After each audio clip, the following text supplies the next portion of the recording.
Dicho esto, vamos a partir entonces con la predicación de hoy día, que lleva por título La Cena del Señor: memoria, comunión y esperanza.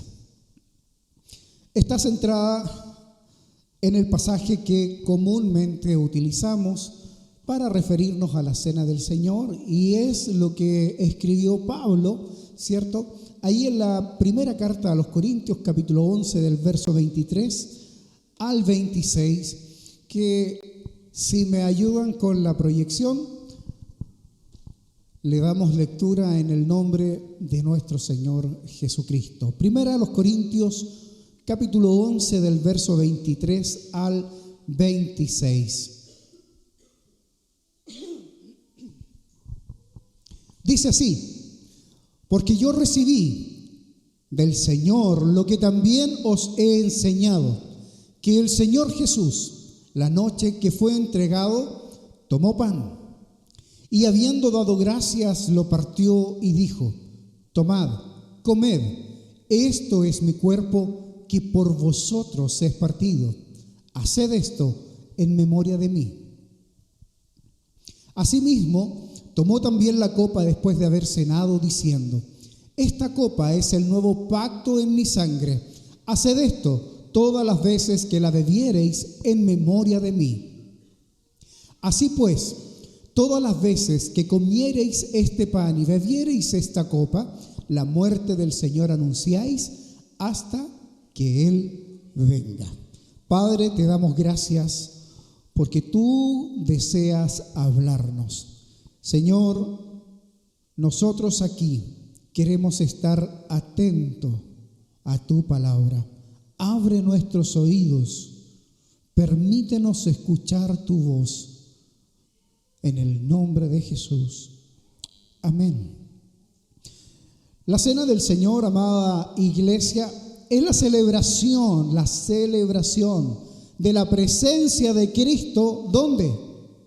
En su iglesia, aquí. Eso es lo que celebramos. Celebramos la presencia de Dios con nosotros y en nosotros. Por tanto, no es un mero rito ni una costumbre religiosa, sino que es un acto profundamente espiritual.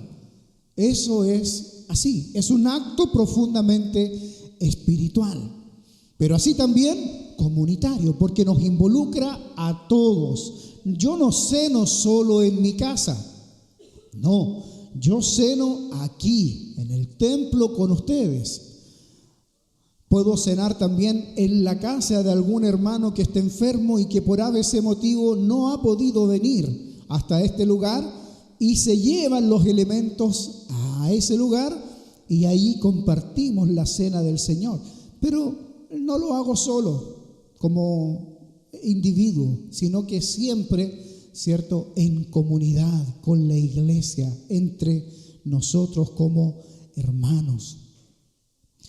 Y esto es muy interesante porque en un tiempo donde la prisa marca, ¿cierto?, constantemente lo que hay que hacer, la distracción, ¿para qué decir?, y el individualismo, la Cena del Señor nos llama a detenernos, nos llama a recordar, nos llama a examinarnos y a reenfocarnos en el Evangelio. Pablo escribe a una iglesia como confusa, ¿verdad?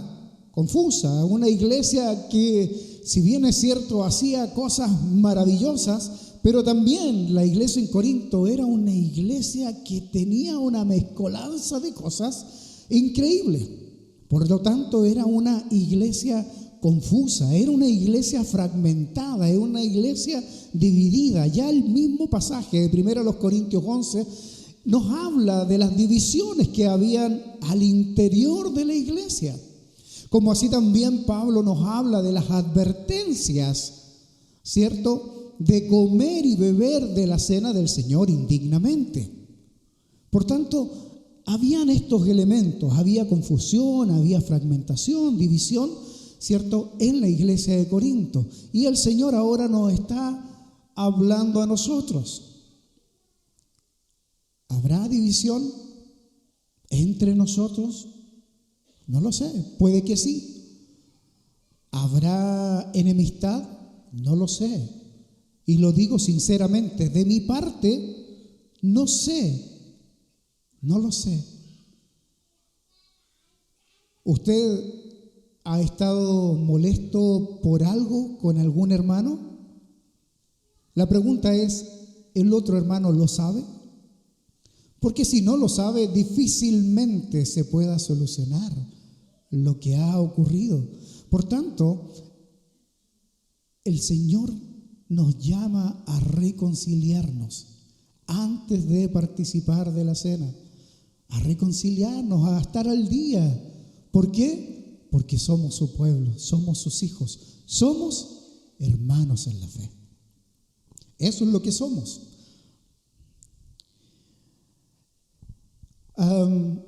Por tanto, cuando pensamos en ese contexto, ¿verdad?, es donde Pablo les recuerda la profundidad que tiene esta ordenanza y lo que el Señor también hoy día quiere hacer con nosotros.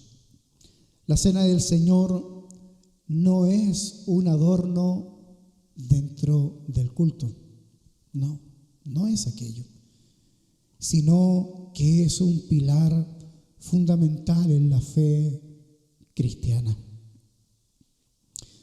La cena es memoria del sacrificio de Cristo, es comunión con Cristo y con la iglesia, y es esperanza escatológica hasta que Él venga.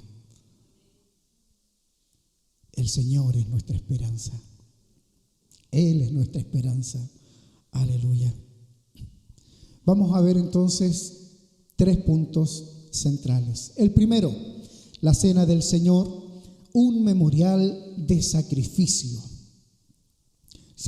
de Cristo. El verso 23, Pablo dice, porque yo recibí del Señor lo que también os he enseñado, ¿verdad? Así dice el verso. Esta frase declara que la cena del Señor no nació en la iniciativa humana, no es algo que haya nacido del corazón del hombre para el hombre, sino que es la iniciativa de Dios por medio de Jesucristo, su Hijo amado y a la vez nuestro Señor y Salvador, quien toma esta decisión de establecer la cena del Señor. Por tanto, Él es quien toma esta iniciativa. Es un mandato directo del Señor. Amén. No es un invento de la iglesia, como así también no es un invento, como dije antes, de alguna persona en particular, algún individuo como nosotros, sino que es una institución divina. Recordar no es solo pensar lo que nos está diciendo, ¿verdad? Haced memoria. Recordar no es solo pensar, es volver a vivir el significado. Es volver a vivir el significado. Cuando Jesús dijo, haced memoria de mí, utilizó una palabra bien particular, y esa es la palabra anamnesis, que no significa solo traer algo a la mente, sino a reactualizar, volver a abrir con el corazón la realidad de su significado. Abramos entonces, iglesia, en este momento nuestro corazón, abramos nuestra mente para entender lo que Cristo nos está diciendo cuando dice, haced memoria de mí. La cena nos coloca nuevamente, ¿a dónde? Nos coloca nuevamente ante la cruz, nos coloca de cara ante la cruz, y lo que en esa cruz se realizó es, hagan memoria de mí. hagan memoria de mí. Cada creyente, hermano, cada uno de nosotros, sentado a la mesa, debe oír internamente el eco que sonó allí en el Calvario. Consumado es. Está todo hecho, Señor. Todo lo que me dijiste que hiciera, lo he hecho. Hagan memoria de mí. Aleluya. Esto es mi cuerpo. Esto es mi cuerpo entregado por ti, hermano. Entregado por mí. Esto no es una teología abstracta, no. Esto es la vida misma del Dios que se encarnó en Jesucristo. Es Cristo diciéndonos personalmente que su cuerpo fue quebrantado y que su sangre fue derramada por nuestra rebelión. Eso fue lo que sucedió en el Calvario. No fue otra cosa, sino que el pago por nuestros pecados. Recordemos la gracia que nos salvó. En la mesa no celebramos nuestros méritos, por cierto, porque no hay ninguno. Si alguien cree tener algún mérito, déjeme decirle que está equivocado. En nosotros no hay mérito alguno. Solo Cristo es el que puede recibir toda gloria y toda honra. Es la gracia inmerecida la que hemos recibido. La cena es el recordatorio de que no nos salvamos a nosotros mismos. Nadie tiene esa facultad, ninguno de nosotros. Somos pueblo del pacto por la sangre del Cordero. Somos ese pueblo, somos ese pueblo. Y el Señor dijo que iba a hacer un pacto con cada uno de nosotros. Lo hizo primero con sus discípulos, con sus apóstoles, allí en el aposento alto, cuando instaura la cena, ¿verdad? Pero así también el mismo Señor les dice, hagan esto, recuérdenlo, traspásenlo de generación en generación. Y así se ha venido repitiendo por año tras año. Se ha venido repitiendo. Por eso participar de la cena nos hace humillarnos. Nos hace entender que en esa cruz el que debía haber estado colgado, crucificado, no era el Señor, sino que era yo. Porque la paga del pecado es muerte. Pero el Señor llevó mi pecado. Gloria a Dios. No sé cuántos se alegran por eso. Yo doy gracias al Señor porque no fui crucificado, siendo que debía haber sido crucificado. Pero no, el Señor no aceptó eso. El Señor no quiso eso. Nos recuerda que la cruz fue necesaria por nuestros pecados y es suficiente por la misericordia de Dios. Nos llama a vivir agradecidos, a caminar en obediencia, a rechazar el orgullo y a rendirnos nuevamente ante el Señor. ¿Por qué? Porque Él nos amó primero. Punto número 2. La cena del Señor es comunión con Cristo y con ustedes, con la iglesia, con los hermanos. El versículo 25 Jesús dice, esta copa es el nuevo pacto en mi sangre. Aquí no solo recordamos la cruz, participamos activamente del pacto. Amén. Participamos activamente del pacto. ¿Cómo? En la comunión con Cristo. La cena es un encuentro real, es real, hermanos. No es un asunto místico, ni mágico, ni nada que se le parezca, porque es un acto profundamente espiritual y profundo. ¿Con quién? Con el Cristo resucitado. Pablo en 1 Corintios 10:16 declara que el participar del pan y de la copa, participamos del cuerpo y de la sangre de Cristo. No significa que el pan se transforme físicamente, eso ya lo hemos entendido, ya lo hemos enseñado. Esa forma de entender las Escrituras nosotros no la tomamos, no creemos que el pan que está aquí partido, cuando usted lo toma y se lo come, no creemos que eso se transforme literalmente en el cuerpo de Cristo. No, simplemente creemos que son elementos, pan y vino, que representan la sangre y el cuerpo de Cristo. No significa otra cosa que aquello.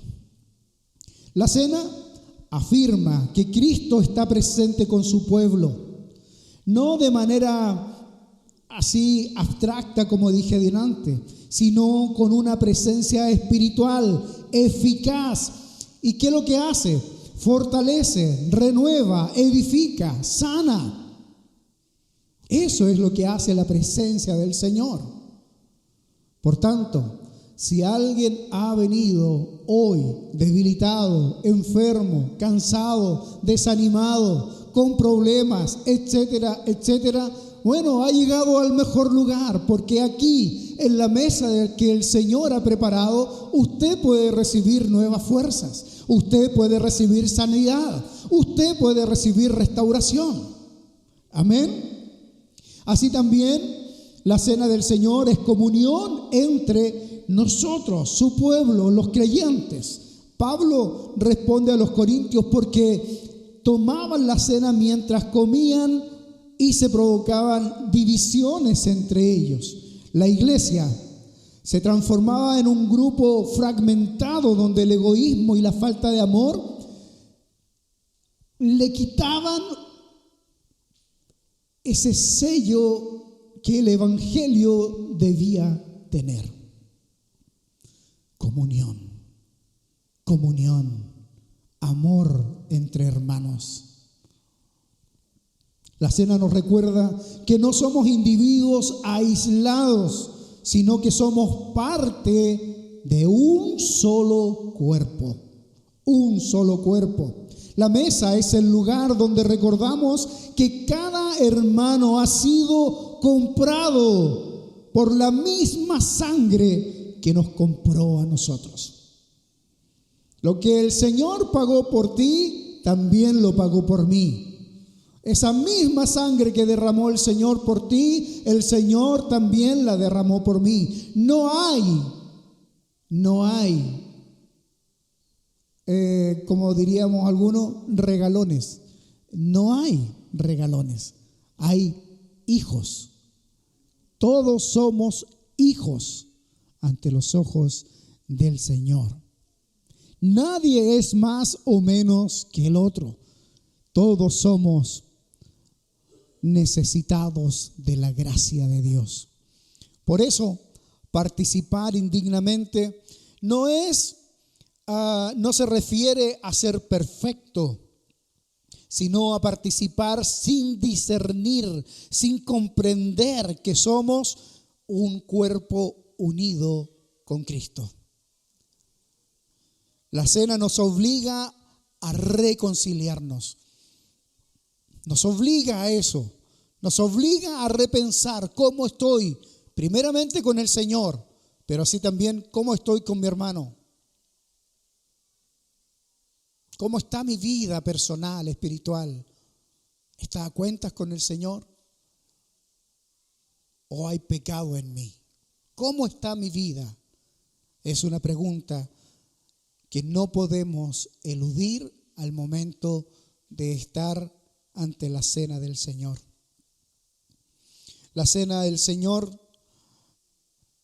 nos obliga a perdonar, a restaurar relaciones, a dejar atrás amarguras y resentimientos. En la mesa proclamamos no solo que Cristo murió, sino que su muerte nos unió a Él para siempre. Aleluya. Gloria a Dios. Y para finalizar, el punto número 3.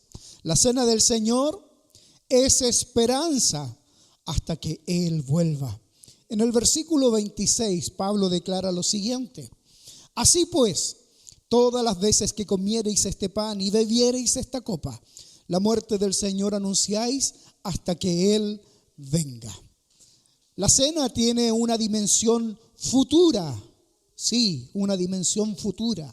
Cada vez que comemos el pan y bebemos la copa, miramos hacia la consumación del reino de los cielos. La cena nos proyecta hacia la mesa del Cordero que está allí señalada en Apocalipsis 19. Anticipa aquel banquete donde ya no habrá pecado, ya no habrá muerte ni lágrima. En un mundo donde muchas veces reina el dolor, donde la enfermedad toca nuestros hogares, donde la injusticia y el pecado parecen avanzar, la cena nos recuerda que la historia tiene un fin glorioso, iglesia. Glorioso. No comemos solo mirando hacia atrás, no, comemos también mirando hacia adelante, en una proyección.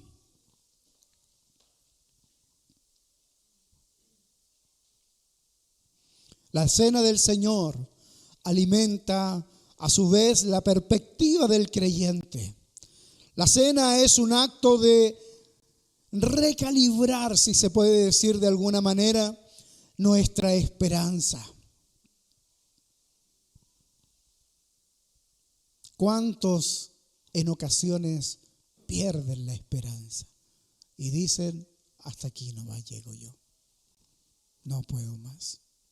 Bueno, la cena recalibra aquello y nos vuelve nuevamente al centro donde debemos tener nuestra mirada puesta de manera fija. La esperanza que tenemos es Cristo y Él prometió volver, iglesia. Por tanto, no es una esperanza vana, no es una esperanza sin fundamento, no, por el contrario, es una esperanza firme, es una esperanza sólida, es una esperanza que nos ha dejado Dios.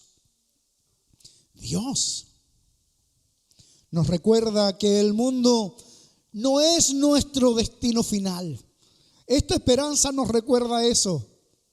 No quedaremos simplemente allí debajo de la tierra o donde usted sea sepultado. Usted no va a quedar allí simplemente. No, porque le aseguro que si usted ha rendido su vida a Cristo con todas las de la ley, usted, hermano amado, va a resucitar. Usted va a resucitar. Si parte a la presencia del Señor antes de que Él vuelva por su iglesia, usted va a resucitar antes de los que hayan quedado. Esa es mi esperanza. Esa es mi esperanza. Que si yo fallezco antes de que el Señor venga, yo voy a resucitar. Porque mi esperanza no es vana. Es palabra de Dios. Y yo creo en la palabra que Dios me ha entregado. Jesús prometió volver y cada celebración en la cena es una declaración pública. Cristo murió, sí, pero también Cristo resucitó, sí, pero también Cristo vendrá otra vez. Aleluya. Esto da ánimo, iglesia. Esto infunde esperanza. A mí por lo menos infunde aliento. No sé si a usted lo interpelo directamente. A mí me fortalece, me anima. La cena nos hace caminar hacia adelante, nunca hacia atrás, ni siquiera para tomar impulso, dijo una vez un cantante. Pero lo maravilloso de esto es que todo lo que hemos podido entender hasta ahora no es conforme a nuestras fuerzas, no, sino es por medio de su Espíritu. Es por medio de la presencia de Dios es que nosotros somos victoriosos. No es por nuestras fuerzas, sino por la certeza de que la victoria final es del Cordero de Dios. Aleluya. Iglesia, ¿cómo debemos acercarnos a la mesa? Es una pregunta. ¿Cómo debemos acercarnos a la mesa? Pablo enseña que debemos acercarnos con un examen honesto de nosotros mismos. No para alejarnos de la mesa, sino para acercarnos correctamente a ella. Y le doy algunas pistas. 1, acerquémonos a la mesa con humildad, reconociendo nuestra necesidad de la gracia de Dios. 2, acerquémonos con reconciliación, buscando la paz con nuestros hermanos. 3, acerquémonos con fe, confiando en que Cristo está presente para fortalecer nuestra vida espiritual. Y no solamente nuestra vida espiritual, sino que nuestra vida en su plenitud, en su totalidad, porque somos seres integrales. Y 4, acerquémonos a la mesa del Señor con la esperanza de que estamos anunciando de que Él volverá. Él volverá, iglesia. Aleluya. Pongámonos en pie.